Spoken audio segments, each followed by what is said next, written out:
Today we have the 2022 Tesla Model Y. This vehicle has done just over 44,000 miles.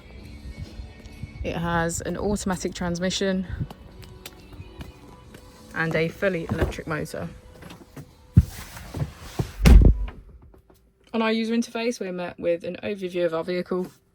This allows us to open the bonnet, charging port and boot, all from within inside the car. If we click on our Tesla icon in the bottom right, we can access our controls, dynamics, charging, autopilot, schedule, safety, service and software. Within safety we have advanced features such as a pin to drive and a glove box pin. If we go into software and click on additional vehicle information, we can get a deeper analysis of the vehicle spec. The Model Y comes with a 360 degrees camera, and with that you can access your dash cam. As we go into the back of the vehicle, we can see that it has a full leather black interior and get a good view of our panoramic roof.